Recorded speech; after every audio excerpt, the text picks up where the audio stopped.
Ada seorang pengusaha besar berumur sekitar 65 tahun. Terkenal, asetnya tidak lagi terhitung. Satu hari pengusaha kita ini bertemu dengan seorang teman wartawan. Terjadilah dialog. Sang wartawan bertanya kepada pengusaha kita, "Pak, umur Bapak berapa tahun?"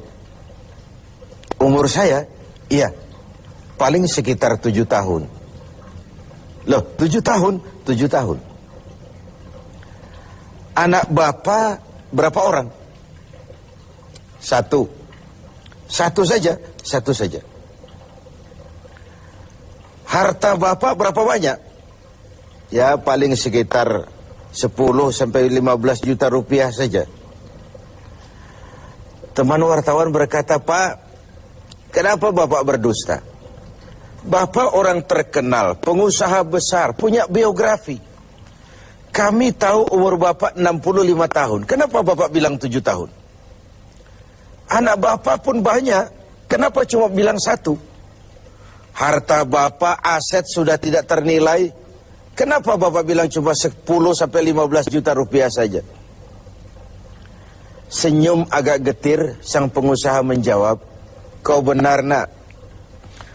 Umur saya kalau jumlahnya sih memang 65 tahun. Tapi dari 65 tahun umur saya itu, rasa-rasanya baru 7 tahun yang ada artinya di sisi Allah.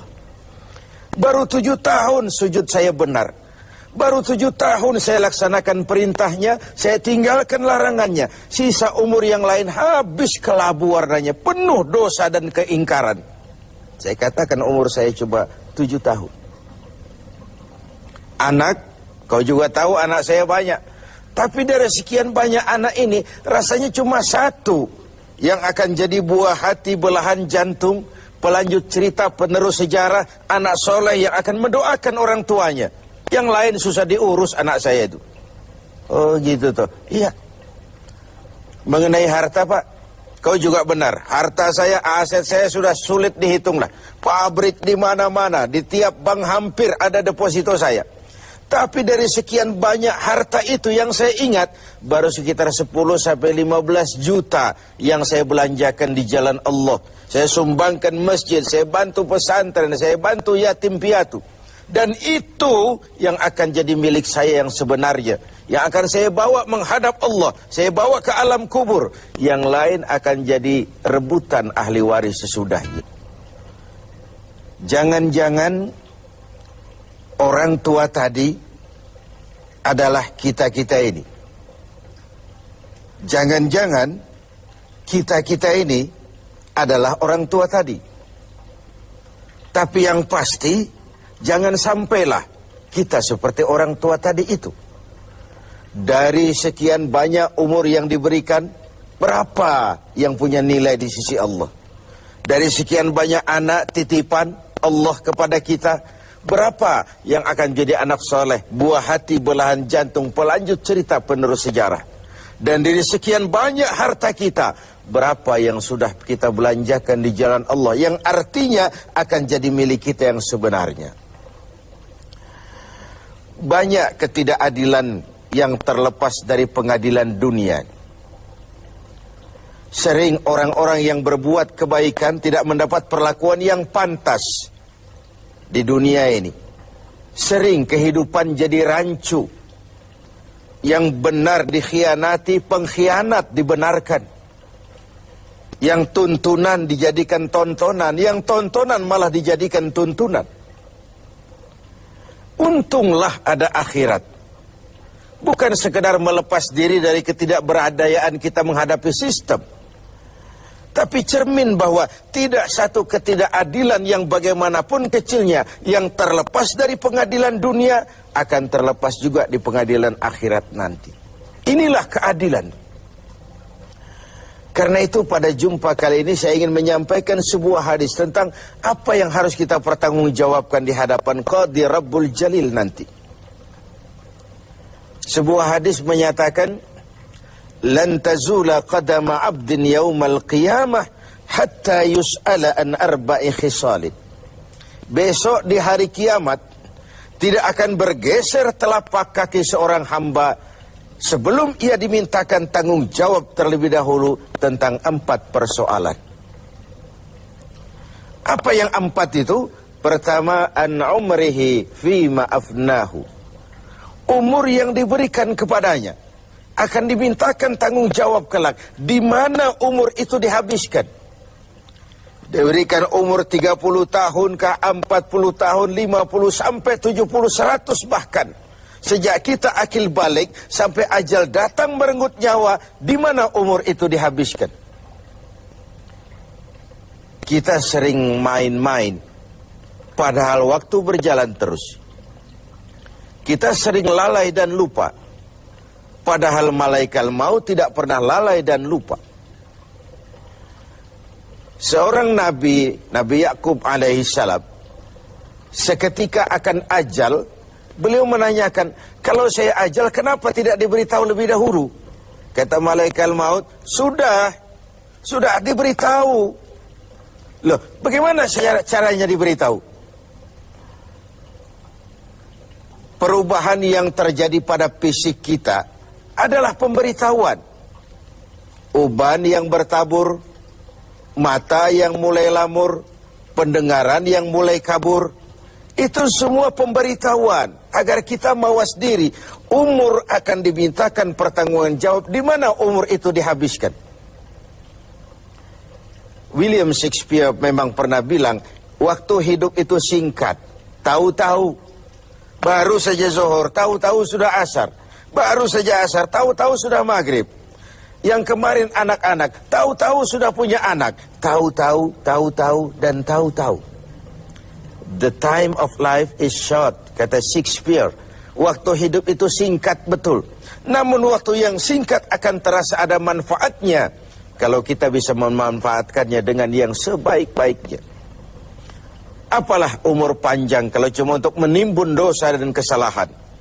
Lebih baik umur yang panjang tapi untuk mengkoleksi berbagai kebajikan. Inilah makna ucapan Nabi, khairukum man tala umruhu wa hasuna amalu. Yang terbaik di antara kamu orang yang panjang umurnya dan banyak juga kebaikannya.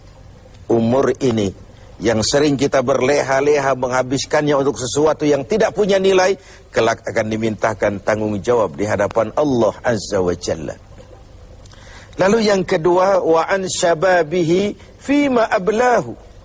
Masa muda, pernah diberikan umur muda, di mana dihabiskan umur muda itu? Hura-hura atau untuk sesuatu yang bermanfaat? Dahulu ada seorang selebritis lah kalau zaman kita sekarang. Namanya Ibrahim bin Adham. Namanya Malik bin Dinar. Namanya saja sudah Malik bin Dinar, Raja bin Uang.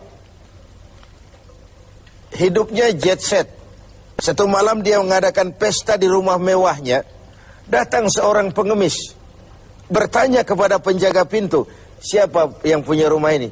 Bos saya. Iya, Malik bin Dinar. Oh, orang kaya? Orang kaya. Selebriti? Selebriti. Dia hamba apa orang merdeka? Dia orang merdeka. Kalau hamba bagaimana bisa pesta sehebat ini? Orang tua itu senyum lalu bilang, sampaikan kepada bosmu Malik bin Dinar, dia memang orang merdeka. Kalau dia hamba bukan seperti ini pekerjaannya. Dia orang merdeka. Dilarang tidak terlarang, dicegah pun tidak tercegah. Merdeka dia memperturutkan hawa nafsunya. Kalau dia hamba Allah, bukan begini pekerjaannya. Menghabiskan waktu untuk pesta, hura-hura, sesuatu yang tidak ada gunanya. Ini disampaikan kepada Malik bin Dinar, dia tercenung mendengar orang tua yang misterius itu. Malamnya dia bermimpi kiamat datang. Dia akan masukkan ke dalam neraka. Karena itulah lalu dia bertobat dan kemudian menjadi ahli sufi yang terkenal, Malik bin Dinar. Masa muda akan dimintakan tanggung jawab. Yang ketiga, wa an ilmihi maza amilabi. Ilmu yang dimilikinya, kemana ilmu itu diamalkan? Untuk mencerdaskan orang atau untuk membodohi orang yang memang sudah bodoh? Untuk membimbing umat atau menyesatkan orang lain? Agar hamba menjadi hamba Allah atau agar orang menghambakan dia? Ilmu akan dimintakan pertanggungan jawab. Yang terakhir, wa an malihi min aina iktasabahu wa fima anfaqahu. Kita akan dimintakan tanggung jawab tentang harta kita. Dari mana harta itu didapat dan kemana harta itu dibelanjakan. Perhatikan yang terakhir ini. Tentang ilmu, pertanyaan akhirat cuma satu. Ilmumu kau amalkan untuk apa? Tentang umur, pertanyaan akhirat pun satu. Umurmu kau habiskan di mana? Tentang masa muda, pertanyaan akhirat juga satu. Masa mudamu kau gunakan buat apa? Tapi khusus tentang harta, pengadilan akhirat bertanya dua. Hartamu kau dapat dari mana dan kau belanjakan kemana? Dari mananya dan kemananya? Kadang didapat dari cara yang benar, tapi dibelanjakan untuk yang tidak benar. Atau bisa juga didapat dari cara yang tidak benar, dibelanjakan kepada jalan yang benar. Itu pun tidak mungkin kedua-duanya. Pemirsa TV7 yang berbahagia, mudah-mudahan kita tidak bernasib seperti orang tua pengusaha di awal pertemuan kita ini. Semoga kita menjadi orang yang bisa mempertanggungjawabkan baik umur, masa muda, ilmu pengetahuan, dan harta yang dititipkan Allah kepada kita.